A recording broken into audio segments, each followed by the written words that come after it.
Houston, Tranquility Base here. The Eagle has landed. Greetings, Earthlings. More than 550 of us have rocketed into space, traveling to the moon, orbiting the Earth. Looking to the future, we can imagine a world where long-term space travel and exploration is even more common. This may involve a return to the moon, setting up a colony on a planet like Mars, or other forms of deep space exploration. Biotechnology is a critical driver of bringing that vision to life. Understanding the cellular implications of long-term spaceflight, identifying ways to keep a crew healthy and infection-free, even developing plants that are specifically designed to grow in space or in the soil of a foreign planet. Each of these discoveries is driven by advances in genomics. Fortunately, many of these projects have relevant uses for you back on Earth as well.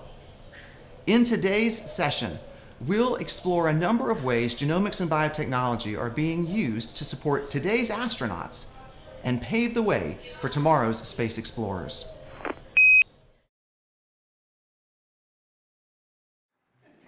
Let's get started. Let's do a recap of the last several sessions, and this is really kind of appropriate now, isn't it? So our theme the last 3 weeks and tonight has been how can biotech? What is going on in the field? And so in our first week, we talked about how we use genetic information to build a molecular sketch of an individual from DNA left behind at a crime scene or from unidentified remains. And we talked about how the science is beginning to progress, and we now can do more than the traditional FBI database. We can actually begin to build three-dimensional bits of information. And we talked about what that might mean and some of the ethics around that and how we can use that in lots of different ways. And then that same week, we talked about this concept that I think for many of you was pretty incredible. It certainly was for me, of using DNA as a vehicle to store information, as a molecular book, as a library of information. And the image that sticks with me is that all of the world's data, if it were encoded into DNA, would be, volume-wise, the amount of 2 pickup trucks. So all the world's data, something that's very difficult for me to imagine in something that we can imagine parked right up here at the front of the Jackson Center. Then we talked about this incredible toolkit, gene therapy and gene editing, this set of tools that now for the first time lets us permanently and almost effortlessly, easily, let's use that phrase, make changes in DNA. Very precise, very exact changes. And the concept of what that means for treating disease, for agriculture, for synthetic biology, which is something we'll actually dig into a little bit more in this session, but how gene editing, specifically CRISPR, is changing the face of what we think about in science. And then we talked about some concerns for that, specifically around this hot topic of designer babies, that would parents then use that information to make modifications in egg or sperm to get an embryo that has a certain set of characteristics. And our final take-home message on that was, number one, that's nowhere near ready for time.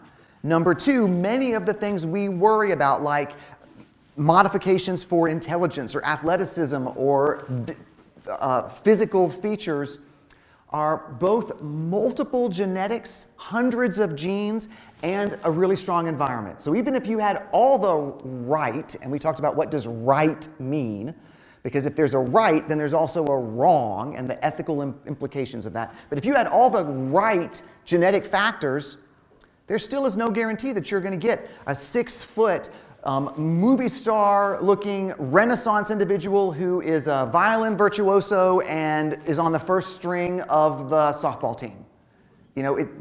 So we talked about some of the hype and some of the reality around that. Last week we talked about this concept of, can I use information in my DNA to help predict what the right diet plan and workout plan is? So can my DNA provide the secrets for how I am thin and trim?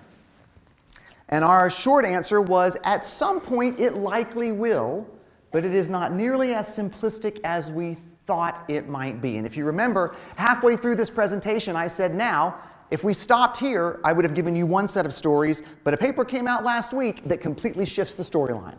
So that the way that field is changing. this concept. We didn't even come close with what we thought the lead researcher said. And then we wrapped up with this session last week that I think is a little hard to get our heads around, which is there some sort of molecular clock? Is there some sort of mechanism that we can look at in our DNA that gives us a sense of if we are aging faster or slower than typical? And we talked about maybe looking at the length of our telomeres, and does the shortening of the telomeres give us some insight into our aging? And the answer is, well, possibly, but it has a lot of challenges around it. It's not necessarily the strong biomarker we'd like. And then we talked about this concept of a molecular clock, which measures methylation, these little molecules, chemicals that are put on the DNA, and that seem to occur in a very age-related fashion. And we said there's stronger evidence that this methylation might even be the molecular clock, our aging timeline that we want to look at. But this science is less than 4 years old, so stay tuned around that. Along the way, I have had great fun, and I hope you have enjoyed as well, the set of accompanying videos that have gone with this. Whether it's been the Grim Reaper, or it's been Fat Elvis on the treadmill, or it's been me standing in a data center, or us talking about traits that are passed from generation to generation, we kind of took a lighthearted approach to giving you some background information and kind of setting the stage. I had a ton of fun doing this. We have an incredible communication team that really helped bring this to life. I hope that you found them enjoyable and entertaining and informative all at the same time. We've got one more of those that we'll show in just a little bit. All right, so now we're going to move to this week. How can biotech help us reach and colonize Mars? And you might have noticed my rocket over here. I want to tell you a little bit about this rocket. So when I was probably 9, I'm looking at my mom, probably 9, I was in 3rd grade in Chattanooga, and my 3rd grade class got on a bus and we came to the U.S. Space and Rocket Center. So this would be like 1979. And that was my first trip, I think, to the Space and Rocket Center, the first one that I really remember. And I was just fascinated, just absolutely stunned. Big rockets, space monkeys, all sorts of stuff. So I came back home, and my dad and I built a rocket ship out of cardboard boxes. Now, many of you either built rocket ships yourself or built rocket ships with younger family members. And it's amazing what some cardboard, duct tape, markers, and imagination can do for somebody, to have us think about things beyond that which we normally would. Whether you're building a rocket ship or a castle or a pirate ship or something totally different, the power of a model to take our imagination somewhere.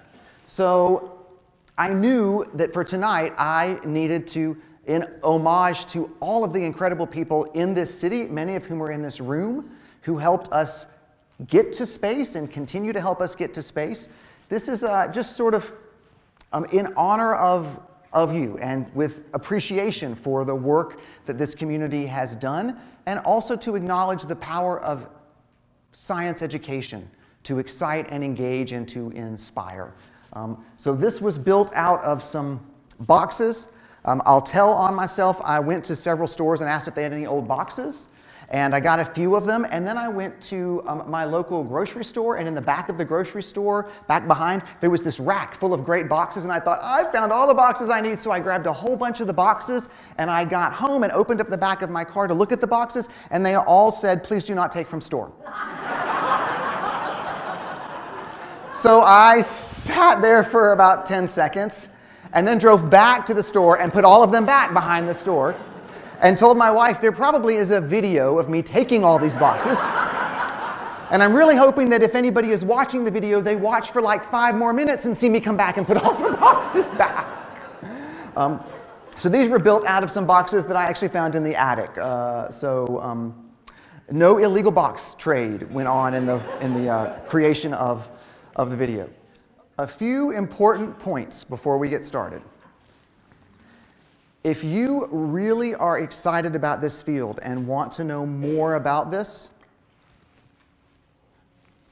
this is all we're going to talk about. This is what is out there.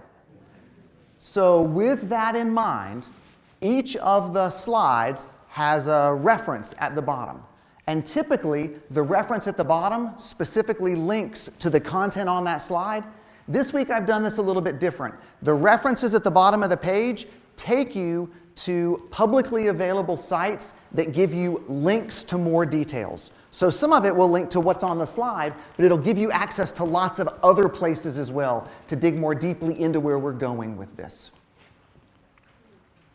So as we think about how can biotech impact a journey to and colonization of another planet, we have to think about how does it actually get us off the ground? What about the journey to the location and the return journey, and when we're actually on that moon, Mars, asteroid, whatever? And the tools and technologies that we're going to talk about tonight are equally valid whether we're talking about the red planet Mars, or we're talking about the moon, or we're talking about something completely different. So whatever the current place that we're pointed, whatever our current goals for exploration are, these tools are equally valid. Here are three key considerations that we have to take into, that we have to think about as we set the stage. This blew my mind. Each pound of payload, each pound of thing that you are taking because it's food, or because it's part of what you're going to live in, or it's part of what you're going to travel once you get there, or what you're going to wear, each pound of payload requires, on average, 99 pounds of other stuff to go along with you. And most of that 99 pounds of other stuff is fuel. So when we talk about something that's 2 tons of payload, we're talking about a whole lot of other supporting stuff to get us there as well. The transit time, the time to get there and back, and the time that we spend wherever it is that we're going, vary pretty dramatically if we're talking about a return trip to the moon, which is the left-hand column, which is 3.5 days to get there, 3.5 days to get back, and let's say 6 months on the moon, versus going to Mars, which is 210 days to get there and to get back using today's technology, and then the concept of almost 500 days on the moon. And that's set up to think about, okay, how do I minimize my time to get there and my time to get back based on the rotation of the planets? So if we're planning something for Mars, it's very different. We've got very different sets of considerations than if we're planning something, Mars, than if we're planning something for the moon. And then here's another piece that we're really not going to address tonight, but that is important for me to acknowledge up front. We are protected by an atmosphere, and it is very good to have an atmosphere. It's a very good thing. It protects us from a number of things, including cosmic radiation from outer space. Once you get far above that atmosphere, and certainly once you're out in space, you don't have that protection. And that cosmic radiation, that radiation moves through your skin, deep into your tissues, into your cells, where it ultimately damages your DNA. So cosmic radiation is a huge problem if you're thinking about long-term travel, and if you're thinking about living on another surface, an extraterrestrial surface, for any period of time. Some of that we can take care of by shielding, by going into spaces, like on some of the spacecraft, they envision going into things that are either lead-lined or filled with water to try to absorb the radiation, but you can't do that always. And when you think about living on another planet, that's why you see these kinds of images of Mars where the habitats are actually underneath the ground. They're buried under the soil because the soil serves to block that cosmic radiation. If you are really interested in this, then this is a really interesting paper that you can freely get to online that you might want to dig into more deeply. Frontier in situ resource utilization for enabling sustained human presence on Mars. Essentially, that means you gotta work with what you got, because you're probably not gonna ship much of it there. So what's on planet that you can work with to be able to get the kind of resources you need? Or what is it that you are going to be creating through your own bodily processes and functions that we can recapture and use as we think about life on Mars? It is pretty thick, this read. It's pretty dense, but it's also interesting if this is something that you really want to learn more about. And then the storyline, Mars colonists must live off the land, is kind of the public skim of what's in this document. One more piece, then we'll dive in. Space has a completely different gravity, or lack thereof, or microgravity if we're on like the International Space Station. And much of the molecular biology that we do here at HudsonAlpha and in labs around the world involves liquids, which behave very differently in a zero or microgravity environment. So one of the key questions is, how would we even do this kind of genetic testing, molecular biology sequencing in that kind of environment? Much less, how do we actually work with something when our sequencing machines are the size of a large copier? What does that look like? So there's a company, Oxford Nanopore, that actually has created a sequencer. Some of you have heard me talk about this before. This is the entire sequencing machine. Yeah, it's called a MinION. And it runs, that's a USB cord, you plug it into a computer. That's how you power this sequencing machine. Now, this sequencing machine, the technology behind this, still has some challenges. It still generates a fair number of errors in the process, so you've got to be really careful as you're interpreting it. But the concept of taking a sequencing machine with you into the field and plugging it into a computer and doing your sequencing is pretty incredible.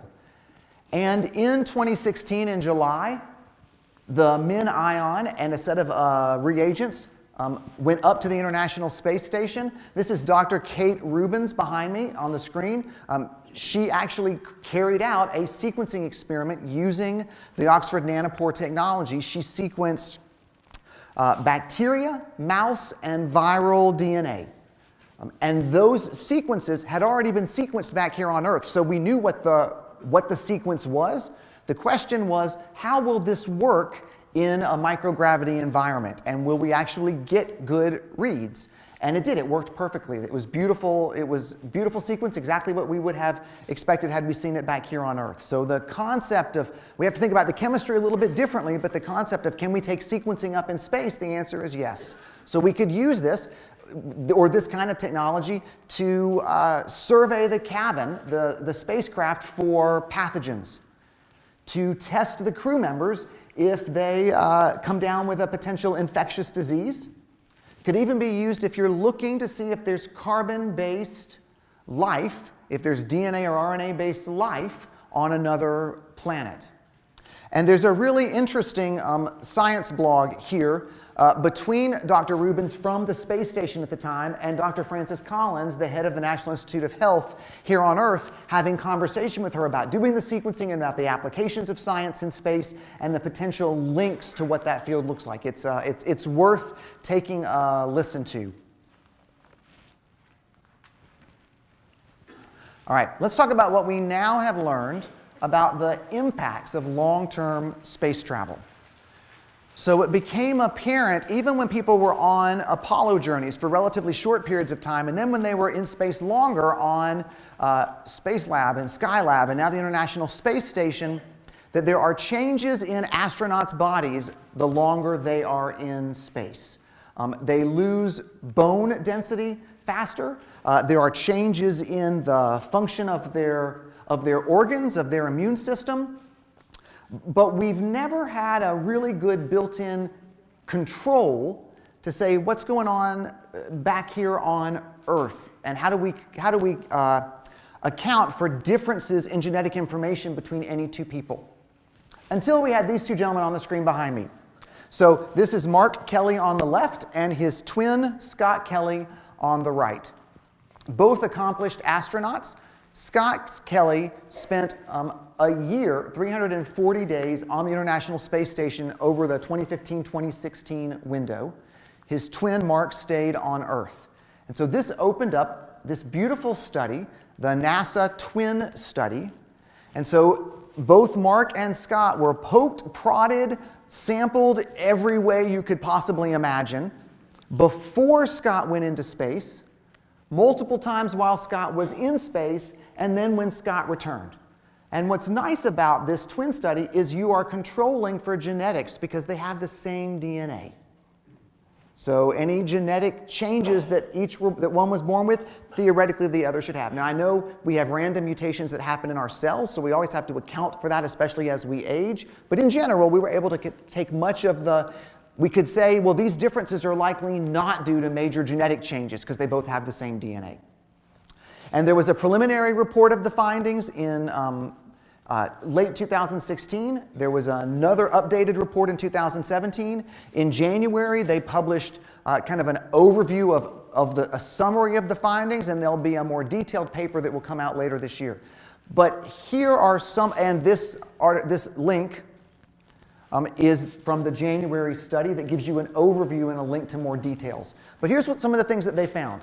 While Scott was in space, the white blood cells, in his white blood cells, his telomeres got longer. So remember last week we talked about your telomeres lengthening as a potential marker of maybe you're reducing your aging. The scientists think that this was in part because of the enormous amount of exercise that Scott got. Astronauts get a lot of exercise on the exercise bike and those sorts of things. And back to the original point, because they're on calorie restriction on the space station. They don't get all those nice big meals that we have here on Earth, and there's not a vending machine that you can just go grab a Coke and a Milky Way. So they think that part of the lengthening of his white blood cell telomeres was because of this. When he got back on Earth, they shrunk back down to the size they were before he actually took off. The bacteria in his gut shifted. There were certain bacteria that almost completely disappeared and other bacteria that became much more prevalent. This is really not surprising because his diet changed. And if you've listened to any of our conversations about the microbiome, you know that one of the biggest factors on what bacteria thrive in our gut is the food that passes through our gut. So it's not surprising that his microbiome shifted. Again, once back on Earth and back on an Earth-bound diet, the microbiome pretty much returned to its pre-flight baseline. The DNA methylation, those chemicals put on the outside of his DNA, those patterns increased, and they increased in certain parts of his DNA. And along with that, the expression patterns of his genes changed. So in other words, which genes suddenly became much more active and started producing much more protein, and which genes became much more quiet and started producing less protein. So methylation is one of the things that controls how genes are turned on and off, so these two things probably go hand in hand. What's really intriguing is that while most of these genes that changed their volume, let you turn the volume up or down, while most of these went back to baseline once he came back to Earth, there's a handful of them that are still drastically different from what they were before he took off. So these, what's the long-term implication of that year in space? Understanding what these genes are and what they do may give us some clues to that kind of long-term effect. And then his cells showed a fluctuation in what we talked about last week, the epigenetic age, the molecular clock, with some indication that some of them sped up, that the aging accelerated, and some of them actually slowed down. So again, interesting to understand this. And again, it's a small study, it's 2 people, but it gives us more insight than we've ever had before on the implications of long-term space. And if we're going to be sending people to places like Mars or to set up outposts on the moon for long periods of time, we've got to understand the implications of what it means to be in space for long periods of time. So really interesting study. And again, if you want to dig deep into those details, you can. This was a group of probably like 20 different scientists around the world that all jumped at the chance to say, ooh, I want to be part of this. I want to know this. I want to test this. We could use this tool. We could use this technology.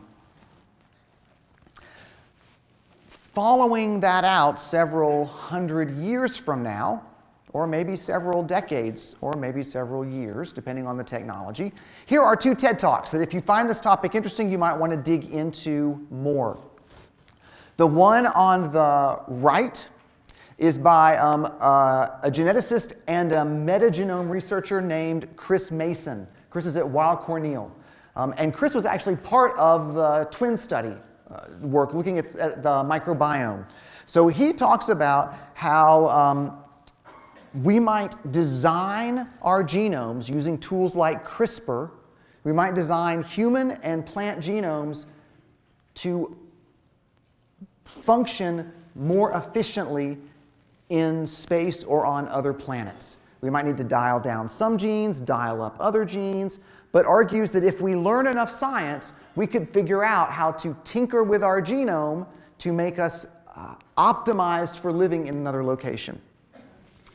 And also, how humans could evolve to survive in space asks the same kind of question, posits the same kind of idea. Could we change our DNA or our recipe enough so that we would be primed, we would be designed for what it might mean to live on a planet where the gravity is less, where there's less atmosphere, where we would need to be able to thrive with lower amounts of oxygen, those sorts of pieces. They're both very future-pointed, futuristic, but they're worth a listen if this kind of topic really engages you. All right. We're going to take a break before we move on to nutrition, because we're going to go put some cookies and some coffee and water in our body. So we will come back in about 10, 12 minutes, and we'll pick up from here.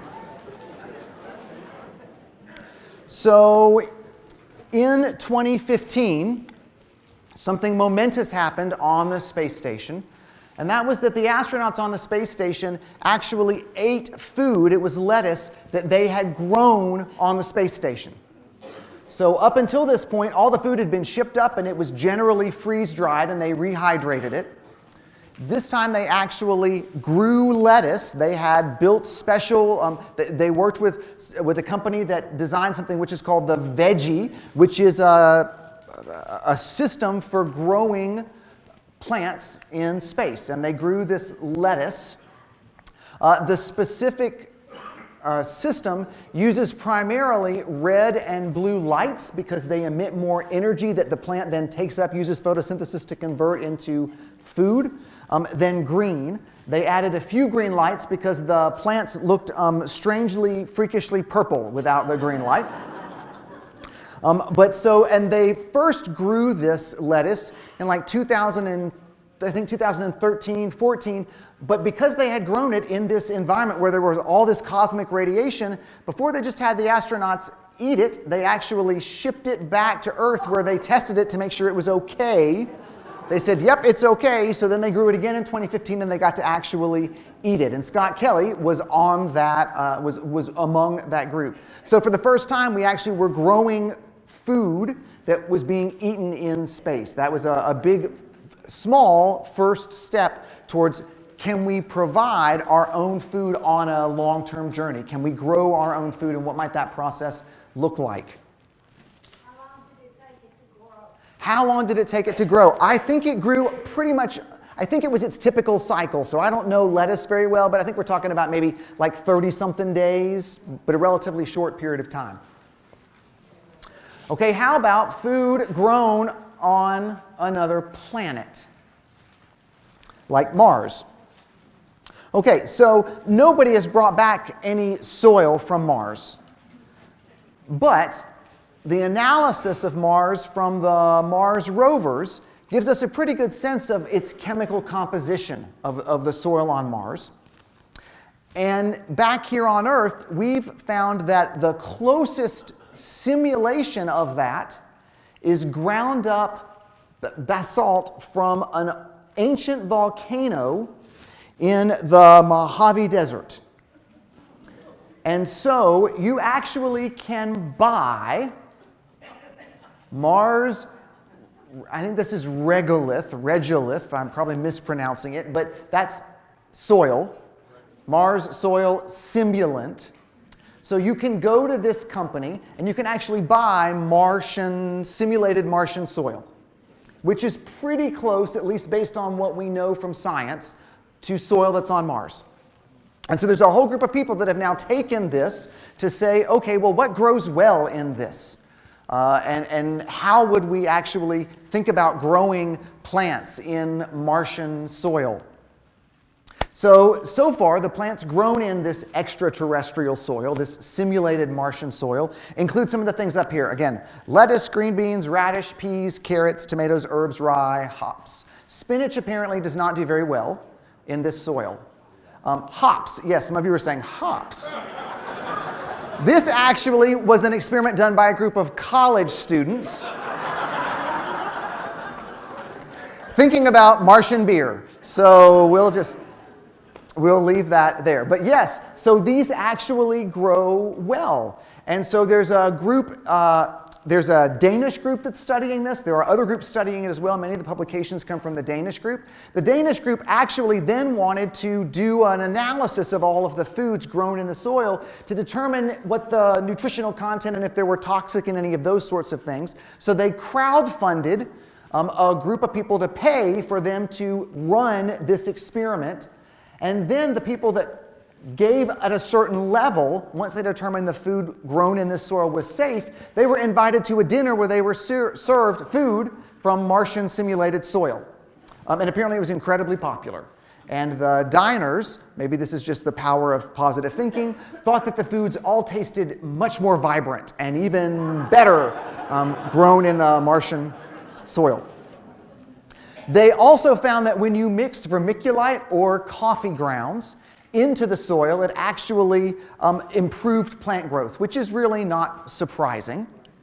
The long-term plan, let me see if I can step into this carefully. The long-term plan involves mixing organic material into the Martian soil, and that organic material is in the form of manure. And you can only imagine where that manure comes from when there's nothing but astronauts on that planet. So this group, using the simulated soil, went part way and used pig, not human. And if they'd used human, there might have been a whole lot less crowdfunding people coming to that dinner. But again, this concept of you got to use what you bring with you, and everything's got to be utilized to its maximum.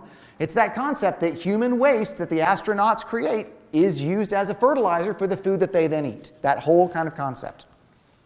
Another group actually determined that earthworms could not only live in this Martian soil, but could reproduce, which is really important because that process, earthworms enrich and improve the soil. So it's the concept that, yes, you could bring a whole bunch of earthworms and mix them in to the soil.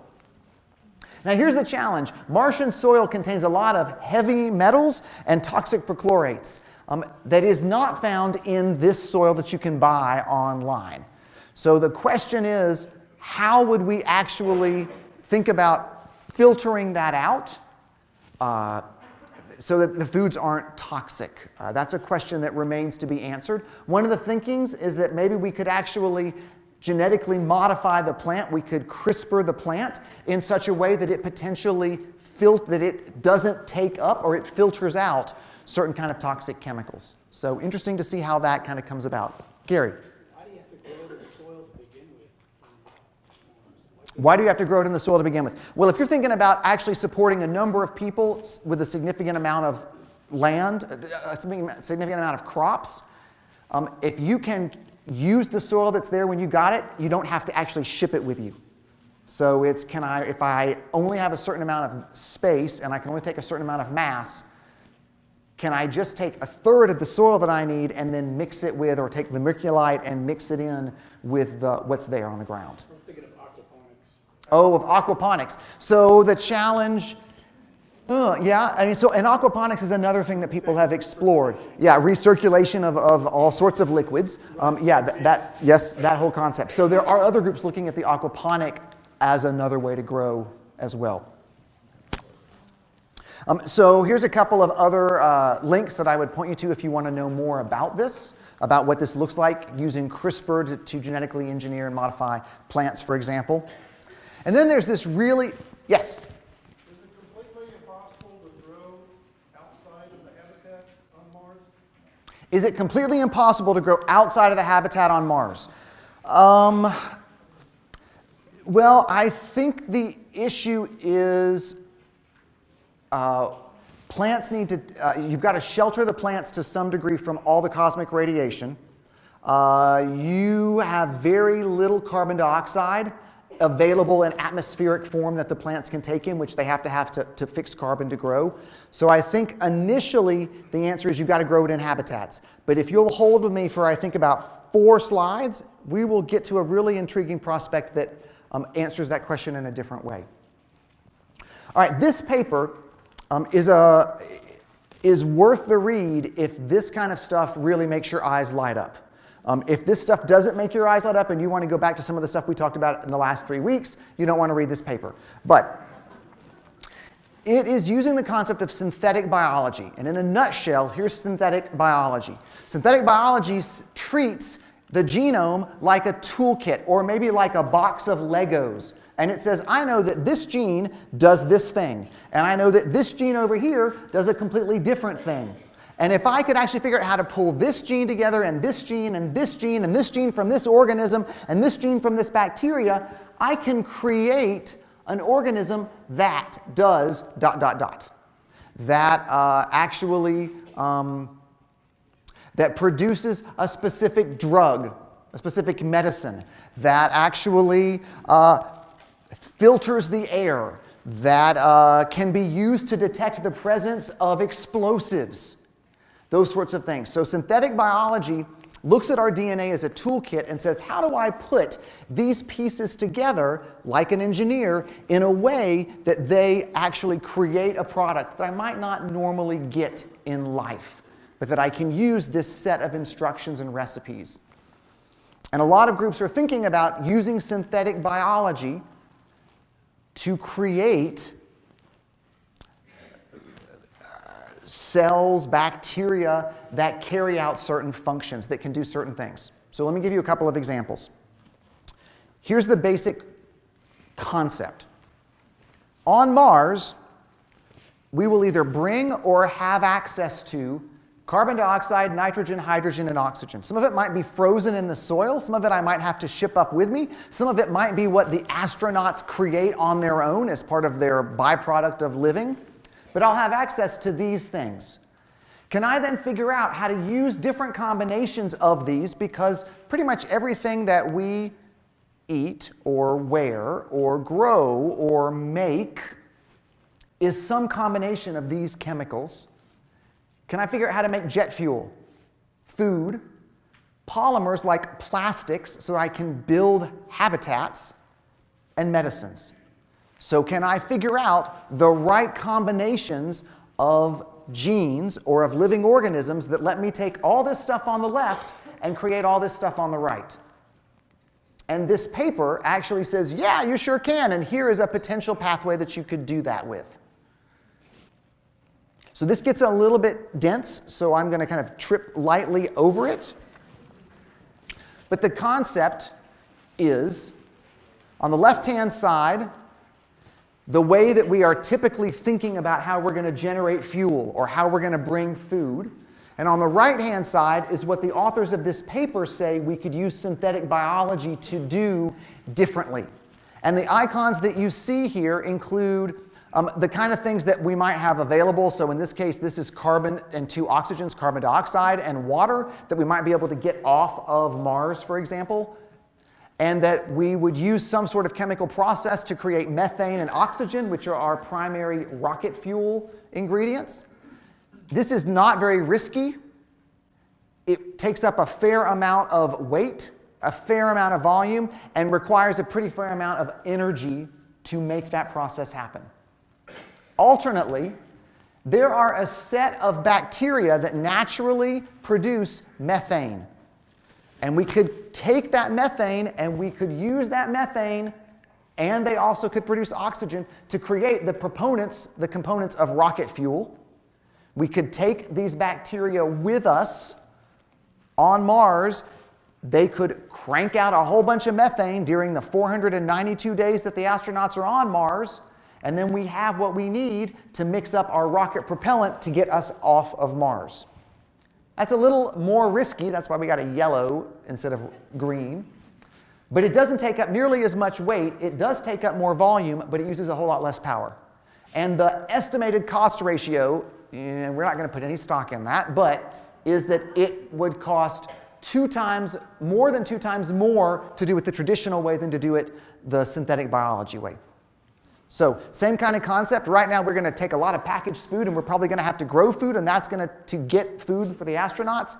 That is not very risky, takes up a lot of volume, requires a lot of power, but we could actually use the things that are present on Mars and grow in a bioreactor a specific type of blue-green algae, cyanobacteria, that produce this food supplement. I'm not going to be able to pronounce this food supplement very well. Spirulina. Spirulina is one of those much hyped superfoods. It's generally in powdered or tablet form. It's produced by these algae. It's 62% protein. It contains every essential and non-essential amino acid. It's an incredible food supplement. And so the authors of this paper suggest that potentially we could grow blue-green algae and they could produce all of the food that the astronauts need. Now, there's a really ever masters of the understatement. The authors of this paper say, of course, eating solely dehydrated biomass for 706 days during a Mars mission would be extremely trying for astronauts. In other words, you'd be eating algae for 706 days. That's probably not going to work. So we would have to come up with other options. But the thinking is you could supplement their diet with this blue-green algae supplement, this nutritional supplement, so you are taking less with you. You are packing less food, and it's something that you could grow relatively easily. Hope. Could you dehydrate that and put the water back into another use and then put it in a pill form? Yeah. Chewing the algae might not be so much fun. Although if your other choice was to take a pill every day for 706 days, you might like to have something in your mouth to chew. But yeah, you could dehydrate it down and then use the water for something else. Recycle the water back to grow more blue-green algae, for example, or to grow something else. Yeah, so it's that, again, that process of how do I use everything in as many different ways as I could. I was trying to use that as a supplement to at least having a cookie after. Having a cookie at the break and then have your spirulina supplement. Same kind of concept when we think about how are we going to build our habitat. So the concept is that we're going to use three-dimensional printing, and we're going to bring up a whole lot of salts, which are one of the key components of 3D printing, and we're going to dig out some soil from Mars, and then we're going to put it in a 3D printer, and we're going to build these polymer-based buildings. The authors of this paper argue that there are actually bacteria. Actually, in some cases, it's the same bacteria that are the blue-green algae, that under certain circumstances actually produce a molecule that can be turned into a biodegradable plastic. So what if you grow the plastic that you need, and then you use a 3D printer to actually deposit it in ways that you build the structure? So you are bringing with you bacteria that under certain conditions actually are providing you nutrition, and under other conditions are producing this molecule that you then use to build your structures. It's a really interesting concept to think about. And then the last one that they talk about is this issue of how long will your medication last, especially when it's exposed to all this ultraviolet, all this cosmic radiation. And can you really expect that if I'm on Mars that there's going to be a shuttle or a satellite that's going to bring me new supplies of my medications? Is that what I really want to think about? So there are bacteria that convert one set of chemicals into another, and they've already found on Earth a specific pathway that actually creates acetaminophen, that creates a pain reliever and an anti-inflammatory. So could you potentially take a supply of bacteria with you to make the medicines that you might need? So this concept of synthetic biology, modifying living things to provide the propellant, the food, the shelter, and the medications. Again, this is very, very future-forward thinking, but it is an intriguing concept that our understanding of genetics and the role of those genetic recipes could drive that forward. Okay, so let's assume that we've made it to Mars. And we've explored Mars and we've set up a habitat. What happens next? Okay, I'm not advocating for what I'm about to tell you. But it just kind of, it's pretty incredible for me to stumble on and to explore. So I just want to share this with you. This is the ultimate in customization. This is something called terraforming, which is turning another planet into an Earth-like space. So transforming it to be Earth-like. And this actually comes out of, so there's a YouTube video that you can watch up here. By the way, while I'm talking about YouTube, you've heard me talk a lot about our previous Biotech 201s. All of those are on YouTube. So you can go to YouTube and you can type in HudsonAlpha and all of those will pop up. And in about a month, all of this series will pop up on YouTube as well. Okay, but this YouTube is actually based on a group of people that are actively exploring what they call the 1,000-year plan to terraform Mars. And it starts off with this concept that the challenge, there are lots of challenges, but on Mars, the average temperature at the equator is minus 76 degrees Fahrenheit. There's very little atmospheric pressure, and there's not a whole lot of what we actually, there's no atmosphere. So we don't, there's no carbon dioxide for plants to take in. There's no oxygen for humans to breathe. But we could figure out how to warm the surface of Mars in a very targeted way with one of the concepts is mirrors that capture the sun and aim it at specific places. Another one is that we intentionally crash asteroids into Mars.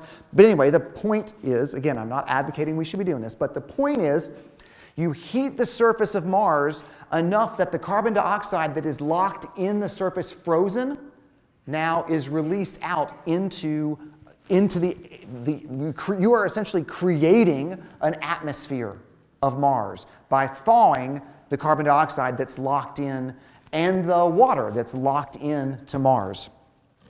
And then you essentially go greenhouse gas crazy. So you put in every kind of thing you know of, every kind of industry that creates enormous amount of greenhouse gases, and you are pumping huge amounts of carbon dioxide into this newly developed atmosphere. And so then, about 200 years of that, rain would begin to fall and water would begin to flow on the surface of Mars. And you could begin to bring in lichen and early plants, and you could begin to green the surface of Mars. And then once you've done that, the temperature now is above freezing. And you continue this process. And in about 600 years, you could introduce flowering plants. And the microbes that you seeded on the Martian soil had now actually created enough organic material that you didn't have to ship organic material from Earth. You actually had soil that you could create plants in. And potentially, you actually would begin to even see trees. And then, by about 1,000 years, we would go out into this with just a scuba mask on. Because there would still not be enough oxygen for you to breathe comfortably, but you could walk through the forest of this Earth-like Martian scape. And that you would create a habitable planet. That if Earth was no longer habitable, but you had 1,000 years to figure this out, 1,000-year lead time, you could do this. This is kind of like the ultimate in thinking about how biotechnology could transform.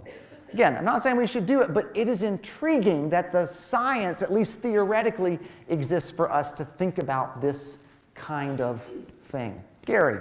Maybe they could create genetic plants that create more oxygen. Yeah, maybe you could use genetics to actually have plants that pump out even more oxygen into the air. Maybe you also could figure out, so there is a genetic variant inside humans that allows us to survive at high altitudes where there's less oxygen. So maybe you figure out how you actually have that change in everybody that's going to live here so that they actually thrive. Again, back to that YouTube video that I pointed you to. Okay, so this may have felt like we just descended into the Twilight Zone. My point around this is that if we are going to do these kinds of things, whether we're talking about going to Mars or the moon or living on the ocean floor, we have learned enough from genetics and biotech that those tools can be helpful, incredibly helpful in this process. So as we think about, as we wrap out this series of how can biotech, that kind of takes us to sort of the ultimate in ways that biotech actually could transform another place to allow humans to explore, colonize, and potentially inhabit it. So that kind of covers the science of what that kind of takes us way out to the edge, or maybe even beyond the edge of reality. And so that brings me to our close. Thank you for being with us for these 4 Tuesday nights. This has been such fun for me. I hope that you have found it fun as well. Thank you for actually being part of sharing my pre-award with me. I'm really honored.